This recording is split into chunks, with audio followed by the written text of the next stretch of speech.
से भी ज्यादा लोगों का आधार कार्ड रद्द हो सकता है।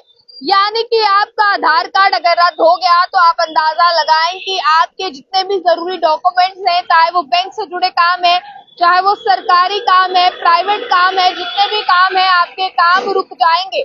ये जरूरी खबर आप लोगों के लिए है क्योंकि आधार कार्ड एक ऐसी जरूरी चीज है जो आप पहचान पत्र के तौर पर तो यूज करते ही हैं, बट कहीं पर भी जाते हैं तो वहां पर अपना आधार कार्ड दिखाना जरूरी है। चाहे कोई प्राइवेट काम है, चाहे कोई गवर्नमेंट काम है, चाहे कोई एग्जाम फॉर्म फिल करना है या रिक्रूटमेंट फॉर्म फिल करना है या किसी भी फॉर्म को फिल करने के लिए आधार कार्ड जरूरी लगता है।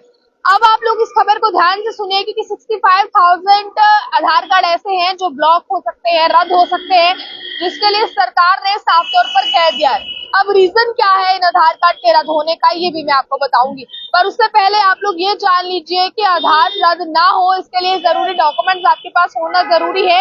आधार कार्ड को रद्द होने से बचाने के लिए आपको माय आधार के पोर्टल पर जाना है, वहां पर जाकर जो है जरूरी डॉक्यूमेंट्स सबमिट करने हैं। जरूरी डॉक्यूमेंट में आपका राशन कार्ड, आपका वोटर कार्ड, आपका निवास प्रमाण पत्र, उसके बाद जन आधार कार्ड, उसके बाद मनरेगा कार्ड, ई श्रम कार्ड या फिर भारतीय पासपोर्ट, ये सब में से कुछ ना कुछ आपके पास होना चाहिए। जिसके बाद ड्राइविंग लाइसेंस होगा तो भी ये हो सकता है। आप लोगों को अपना आधार कार्ड अपडेट करवाना है। इनमें से अगर कोई भी डॉक्यूमेंट आपके पास है तो आप लोग अपने आधार को अपडेट करवाएं। खासकर वो लोग जिनके आधार कार्ड 10 साल पहले बने थे, यानी कि 2014 में बने थे या 2014 में जिन लोगों के आधार कार्ड बने थे उनको मैं बता दूं कि ये आपके लिए जरूरी खबर है। अब आपको अपने आधार को अपडेट करवाना जरूरी है क्योंकि 10 साल के बीच कई लोग ऐसे हैं जिन्होंने अपना घर चेंज किया है, अपना रेजिडेंस चेंज किया है, अपना मोबाइल नंबर चेंज किया है। कई लोग ऐसे हैं जिनकी लड़कियां, खासकर जिनकी शादी हो गई है, फादर डॉटर ऑफ की जगह जो है वाइफ ऑफ आएगा, तो ऐसे कई जो है वो आधार कार्ड है। तो ये आप लोगों के लिए जरूरी जानकारी है। अगर आपने अपना घर चेंज किया है, मोबाइल नंबर चेंज किया है या फिर कुछ भी जो ऐसा अगर आपने किया है तो आधार अपडेट करवाना जरूरी है। देखें, सिर्फ ये समझना जरूरी नहीं है कि कुछ चेंज होने पर ही आपको आधार अपडेट करवाना है, बल्कि 10 साल अगर आपके आधार को हो चुके हैं तो आपको आधार अपडेट करवाना है।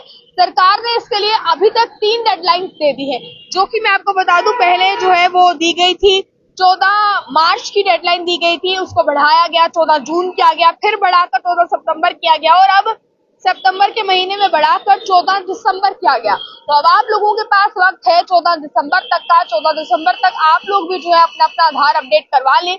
अगर आप अपना आधार अपडेट नहीं करवाते हैं, 10 साल पुराना आधार है, तो आपका आधार जो है वो 14 दिसंबर 2024 के बाद पूरी तरह से कैंसिल कर दिया जाएगा, यानी कि रद्द कर दिया जाएगा। क्योंकि सर्वे में ये पाया गया, पहले जो डेडलाइन सामने आई थी जिसके बाद लोगों ने जो है वो एक साथ अप्लाई करने की कोशिश की, अपडेट करवाने की कोशिश की, जिसके बाद सर्वर इश्यूज भी आने लगे।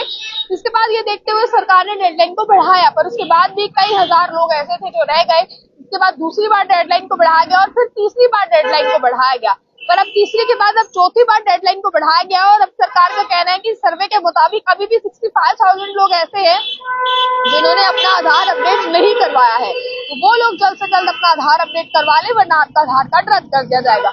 दोबारा बनवाना चाहेंगे तो उसके लिए आप लंबा प्रोसीजर रहेगा। इस पर कुछ भी कह पाना मुश्किल है कि दोबारा बनेगा भी या नहीं बनेगा या क्या प्रोसीजर उसके लिए रहेगा, पर आप इस चीज का अंदाजा लगाएं। अगर आपका आधार कार्ड रद्द हो जाता है, कैंसिल हो जाता है, तो आप कोई भी जरूरी डॉक्यूमेंट नहीं भर पाएंगे। आप कोई भी जरूरी डॉक्यूमेंट के साथ साथ जो है वो कोई भी फॉर्म फिल नहीं कर पाएंगे, किसी भी गवर्नमेंट स्कीम का लाभ नहीं ले पाएंगे, आप गवर्नमेंट या प्राइवेट कोई भी काम नहीं कर पाएंगे। तो ये आपके लिए जरूरी जानकारी है। इस खबर को ज्यादा से ज्यादा शेयर कीजिएगा, ज्यादा से ज्यादा लोगों तक पहुंचाइएगा, ताकि तमाम लोगों को इसके बारे में पता चल सके। अगर आपके नाउन में कोई है, अगर आप इसके बारे में कुछ पूछना चाहते हैं तो आप भी कमेंट बॉक्स में अपनी राय रख सकते हैं। हम पूरी कोशिश करेंगे इसको आपका जवाब देने के लिए, और साथ ही साथ इसको ज्यादा से ज्यादा शेयर कीजिए क्योंकि आप लोग 65,000 आधार कार्ड अभी भी ऐसे हैं जो ब्लॉक हो सकते हैं। सरकार ने इसके लिए 14 दिसंबर 2024 तक डेडलाइन दे दी है, तो दिसंबर के महीने से पहले पहले आप अपना काम जो है वो खत्म कर लें। आपके पास ड्राइविंग लाइसेंस है या फिर इसके अलावा आपके पास अपना वोटर कार्ड है, अपना जो है इसके अलावा डॉक्यूमेंट में दोबारा बता देती हूँ आपको, राशन कार्ड है, वोटर कार्ड है या फिर अपना एड्रेस प्रूफ यानी कि जो निवास प्रमाण पत्र होता है, जन आधार कार्ड है, ई श्रम कार्ड है, भारतीय पासपोर्ट है यानी कि इंडियन पासपोर्ट है, पैन कार्ड है या ई पैन है या फिर इसके अलावा ड्राइविंग लाइसेंस है, इनमें से कोई भी एक डॉक्यूमेंट अटैच करके आप अपना आधार अपडेट करवा सकते हैं। तो अपने जल्दी से जल्दी अपने नजदीकी आधार केंद्र में जाइए और इसे अपडेट करवाइए। ऑनलाइन मोड से अप्लाई करने के लिए माय आधार के ऑफिशियल वेबसाइट पर आप लोगों को जाना होगा। ज्यादा से ज्यादा जानकारियों के लिए आप लोग देख रहे हैं टाइम्स कैमरा पर्सन गुलशन को दीजिए इजाजत। जय हिंद।